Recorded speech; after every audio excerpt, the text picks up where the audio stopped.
Mahalaga talaga yung pagmamahal ng mga magulang natin na complete yung family, learn how to love your parents. Kasi may mga tao na um, gustong maranasan kung ano yung nararanasan ninyo.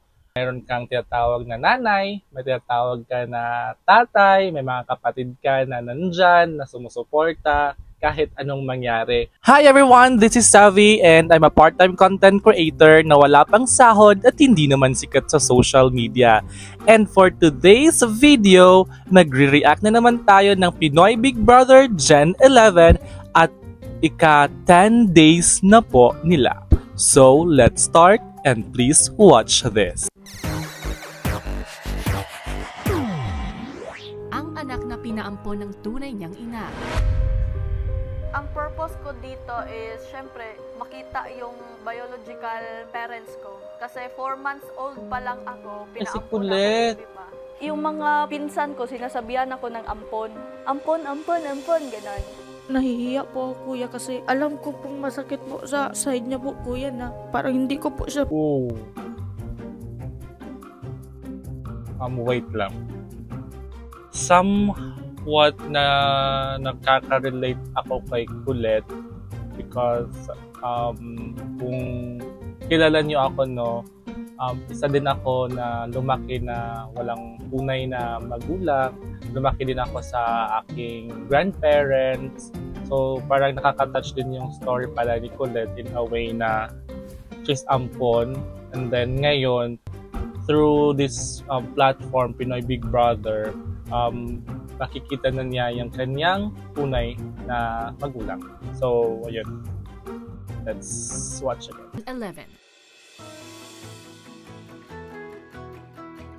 Matapos ang unang nominasyon, isa-isang proseso ng mga nominado ang naging resulta.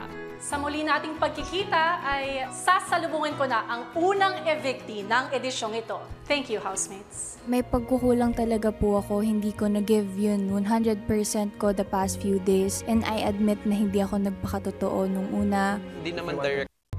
So, ayun. Meron na naman sila sigurong panibagong challenge for this week.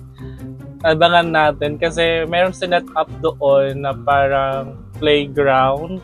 Anong kaya mga kaganapan for this week na challenge nila, no? Tapos nakaka-touch lang kasi mayroon doon parang crib na may mga pictures ng kanilang mga parents and then mga adoptive na mga parents nila, mga ganon. So ayan,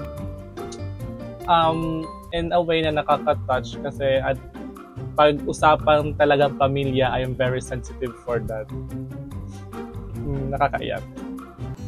Habang abala ang iba sa nursery ni Kuya, nagkwentuhan naman ang ate na si Jazz at ang nanay na si Noemi sa dining area. Pandemic baby si Olivia. Olivia. Wow. So nung nanganak ako, the night after, ako lang talaga mag-isa. Nag-alaga sa kanya. Tapos gusto kong pumunta ng CR, hindi ko siya maiwan. So, kailangan kong magmadali, like, dapat 30 seconds. Ako, kuya, alam mo lang kung binigyan mo lang ako ng pagkakataon na mapabilang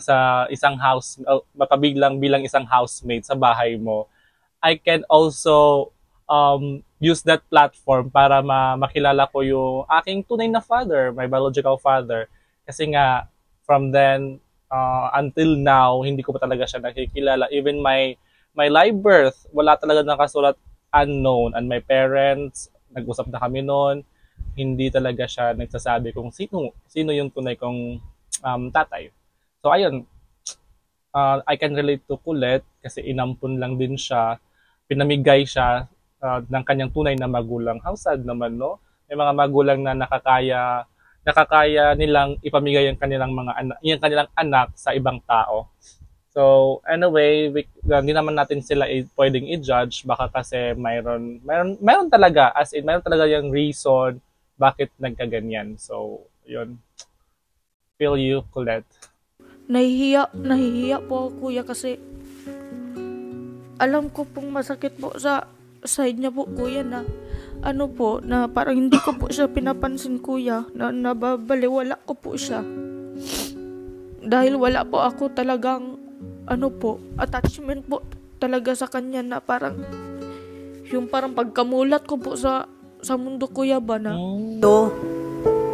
Tapos sabi ko sa sarili ko, mabuti naman ang kalagayan niya. Pag dito siya sa amin, hindi siya makapasok, hindi siya makapag-aral kasi wala akong pera. Tapos ako lang isa nag-alaga sa kanya. Paano?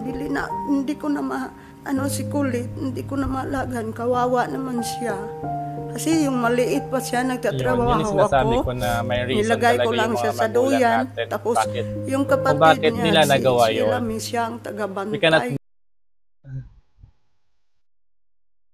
Nakakaiyak.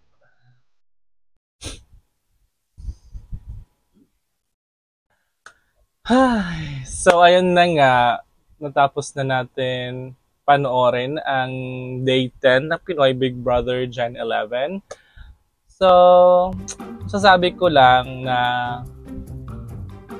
mahalaga talaga yung pagmamahal ng mga magulang natin. So, kayo na mga gifted na complete yung family, learn how to love your parents, learn how to provide everything, kung ano man yung dapat na mabibigay mo hanggang nandun pa sila. Kasi may mga tao na gustong maranasan kung ano yung nararanasan ninyo. May mga tao na naiinggit kasi you are with your family. Mayroon kang tinatawag na nanay, may tinatawag ka na tatay, may mga kapatid ka na nandyan, na sumusuporta kahit anong mangyari. So, yan, palagahan mo yan, huwag ninyang sayangin kasi you're lucky. Hindi kayo nasa sitwasyon ng iba na up until now, parang uhaw sila ng parang pagmamahal galing sa mga magulang. So ayan, yan lang yung parang moral lesson for this episode, no? So maganda. Alam niyo naman pagdating sa family, I'm very sensitive sa mga ganyan na topic. Madali ako parang yung luha ko tumutulo kaagad, pero I'm trying not to cry, you know naman.